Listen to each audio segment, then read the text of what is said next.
My favorite quote from Martin Luther King Jr. is not from the Martin Luther King famous "I Have a Dream" speech spoken at the Capitol. No, my favorite quote from Martin Luther King comes from actually the last sermon that he preached right before he was assassinated. And in this famous last sermon, it contains these words: "But it really doesn't matter with me now because I've been to the promised land." Oops, let me start that over. "But it really doesn't matter with me because I've been to the mountaintop. I've seen the promised land. I may not get there with you, but I want you to know tonight that we as a people will get to the promised land."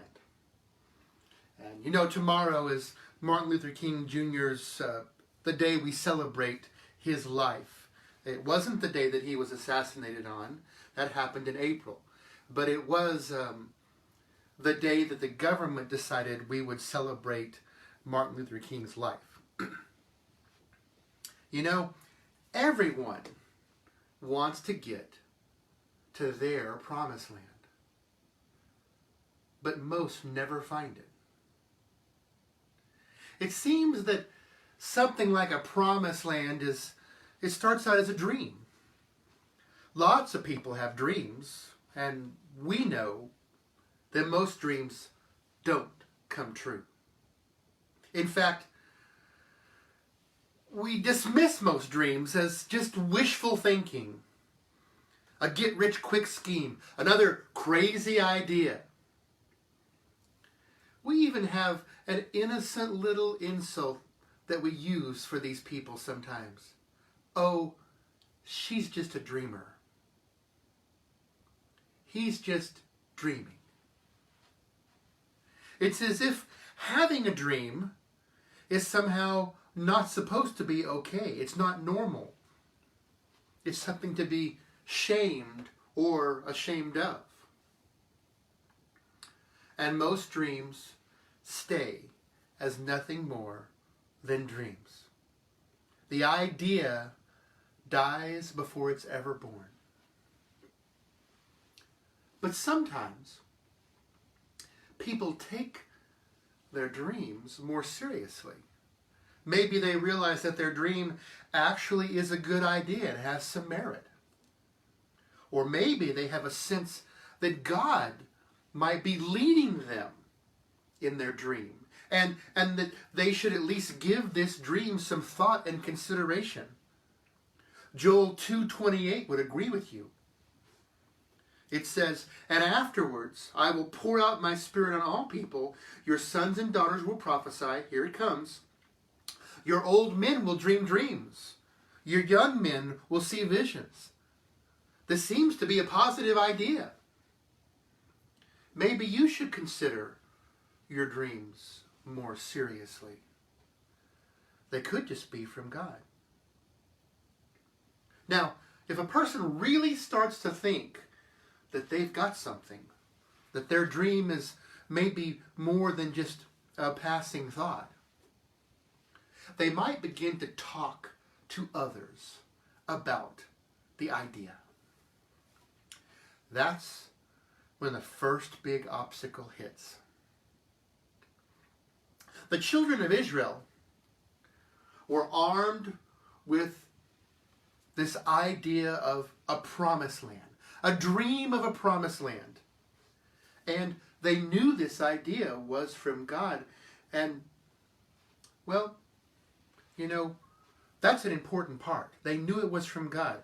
Not every dream is good. Not every dream ends in a promised land.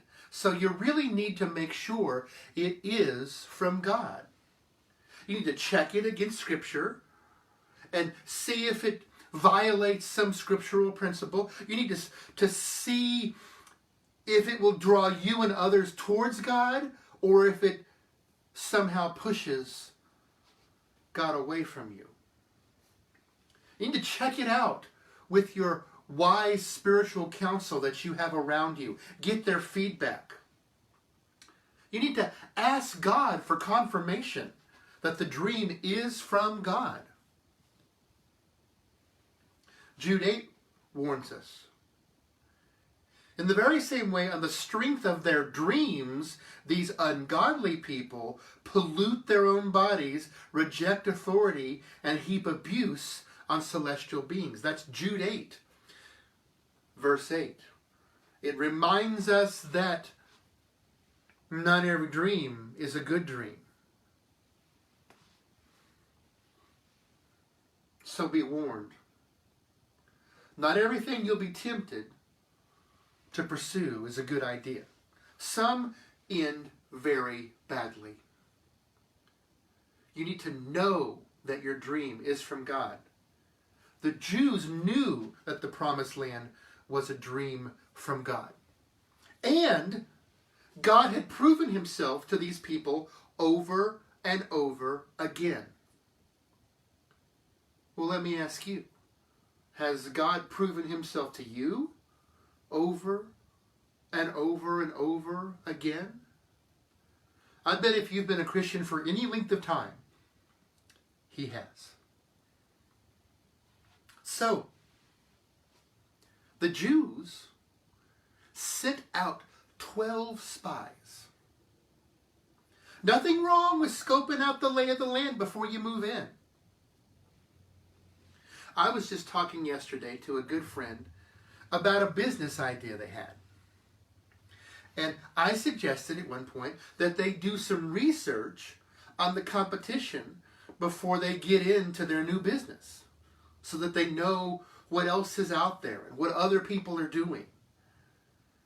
And then to decide, how they want to run their business. It just makes sense. You got to know the enemy, right? Well, sending out the 12 spies, that's what that was for. But be careful. Be careful. Because we live in a world, and so did those Jews. A world full of, naysayers. Out of 12 spies the Jews sent out, 10 of them came back with bad reports. No, let me correct that. It's not bad reports. 10 spies came back with the worst kind of report you could ever hear. And I think that's about par for the course. When you talk to people about a dream of yours, you should expect about 10 out of the 12, the people you talk to give you nothing but reason after reason after reason why you have a bad plan. What you thought was a promised land, according to them, is just a death trap full of unbeatable giants. And that's what makes pursuing a dream so hard. You don't know who to listen to. Maybe the dream I have is a bad idea and I need to listen to these people's warnings. Maybe I should ignore them because of the rule. 10 out of 12 are going to find some reason to throw a wet blanket on your promised land. Maybe I thought it was from God but was mistaken. That happens. Maybe these people are just trying to keep me from my promised land. Maybe they're jealous. What do I do with this information? It can be so confusing. And that makes it hard. The Jews, they reacted to the information, to the 10 bad reports. They reacted strongly. They were willing to abandon the dream altogether because of the report and the input of 10 people. So, you have to get a dream in a world that hates dreams, by the way. You have to believe in your dream enough to begin to talk about it. You need to get confirmation that that dream is from God. And then you're going to have to probably endure reason after reason after reason that you should abandon your dream. And this is coming from people that you probably care about. Having made it through all of that, you can begin to plan. Begin to take steps. And that's when the opposition moves in. Make no mistake, there will be opposition to your plans, especially if they are from God. How do I know this? Because there may be giants in the promised land, and we must be prepared for them when they come. The Jews, by the way, faced real giants. It wasn't some sort of symbolic language in that passage in the Old Testament that talks about the enemies of God. These were the genetic grandchildren of the Nephilim, who were physical giants at the time of the flood. They were savage, evil, probably cannibals, and they were really big. The bloodline of those giants, the Nephilim, was found in several of the tribes occupying the Promised Land. You can do a study of this and you'll see the Bible even refers to the Nephilim being present in several of these tribes. One of those tribes was the Philistines. That's the same group that produced Goliath, the giant. You know, David and Goliath, that great conflict. That was one of the giants. Only this would be a good bit of time before that. And there were giants in the land. Now, just like that famous battle with Goliath and David, God always provides a means of victory over the giants who stand in the way. If He has given you a promised land, He has a way for you to defeat the giants on the way. If the promised land is from the Lord. So, you have to get a dream in a world that hates dreams. You have to believe in your dreams enough to begin to talk about it. You have to know for certain that this dream is from the Lord. You're going to have to endure reason after reason you should abandon your dream from people who you care about. You're going to have to face opposition. Giant opposition sometimes. Trusting God for the means to persevere and eventually defeat the giants that could appear. Now, you see how hard it is to reach a dream. To find the promised land. Many don't find it. But there's more I see in the story of the Jews that we should take note of. There were battles on the way to the promised land. Some of those battles, most significant ones in fact, were within the camp. People sometimes who were welcomed into the camp who should have been kept out or kicked out. That's the worst thing that can happen. We have a modern day word for that. It's called betrayal. Betrayal from within the camp. Enemies disguised as friends. Wolves in sheep's clothing. And they can do a lot of damage. Especially, and most significantly,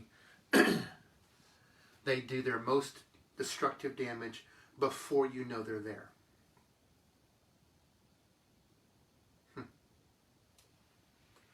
But you don't have to give up just because you find a wolf in the camp. I have discovered, however, that you cannot live with a wolf. Even if you are committed to ignoring and managing the wolf, this doesn't work for very long. Eventually, they get hungry and they will come after you. Either they have to go, or the dream has to go.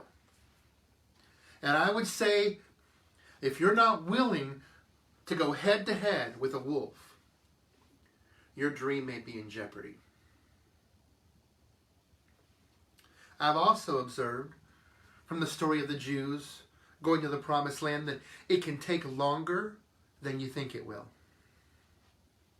It took the Jews 40 years. But to be fair, though, that was not what God intended. God's timing had been ignored, rejected, and definitely not trusted. So if I were you, I would do things in God's timing and not reject it. If you do, you never know just how much time it could add to your journey. But no matter how much time it takes,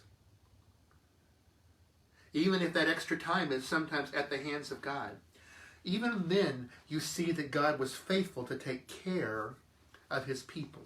When he added extra time to their journey, he made sure they were taken care of. And he'll do the same thing for you. God will take care of you, give you all that you need for the journey, regardless of how long it is. But in spite of that, you might be thinking, wow, maybe, but I don't know if I have what it takes to go through all that. And I would respond to you by saying, you definitely do not have what it takes. That's by design.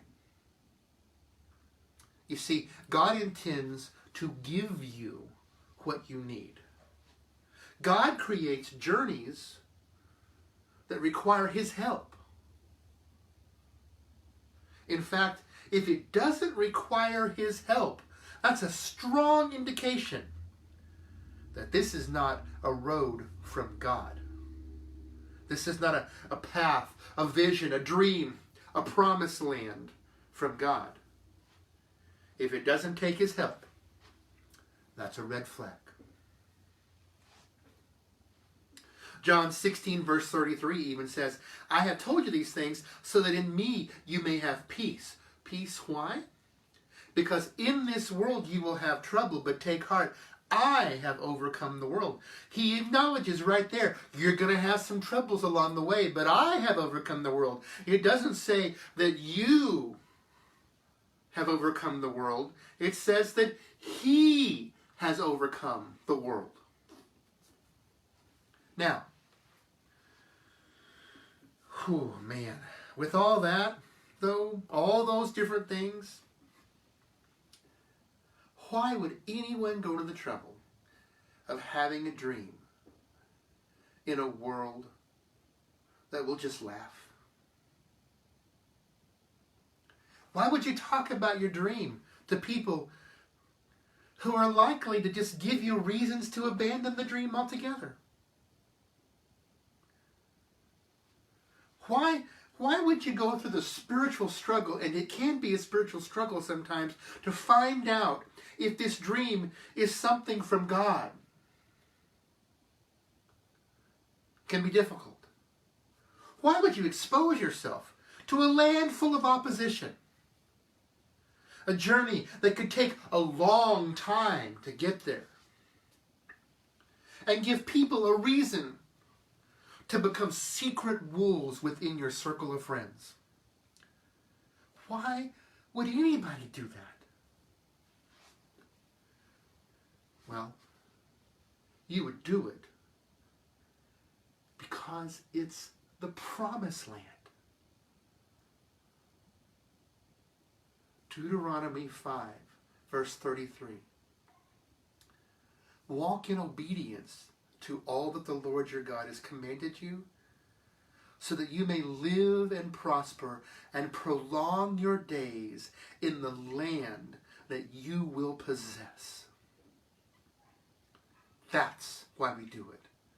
Jeremiah 29:11, for I know the plans I have for you, declares the Lord. Plans to prosper you and not to harm you. Plans to give you a hope and a future. That's why we do it. Don't miss out on God's plans for you. I want you to know that I've been to the mountaintop and I've seen the promised land. You don't want to miss it. Would you pray with me? God, would you give us a clear dream? And I believe in some respects you have for our church. I pray that as individuals that you would give them dreams, plans from you, and let them know that they are yours. Help them through their journey, God, as they begin to find their own places that you've prepared for them, so that they can live and prosper in the land that you want them to possess. And I pray this in your name. Amen. A couple of announcements. The verse of the month for January is Deuteronomy 31:6. Be strong and courageous. Do not be afraid or tremble at them, for the Lord your God is the one who goes with you. He will not fail you or forsake you. That is our verse of the month for January. Put that in your tool belt of fear fighters and use it to minister to others and to remind you that there is no reason for a Christian to live in a state of fear. We will have a face-to-face church service at 10:45 on January 31st. So put that on your calendar. It's 2 weeks away. 2 weeks away. We have Facebook Live this week, next week, and we have face-to-face in 2 weeks on January 31st. You know, part of our church's vision over the last several years has been to participate in a ministry to addicts and alcoholics. This program is very near the beginning. In 4 to 6 weeks, AIM Recovery Center will begin its ministry on our campus. At that point, Celebrate Recovery, I talked about this last week, will begin as well on Saturday mornings from 10 to 12. This ministry is a fulfillment of a dream from the Lord.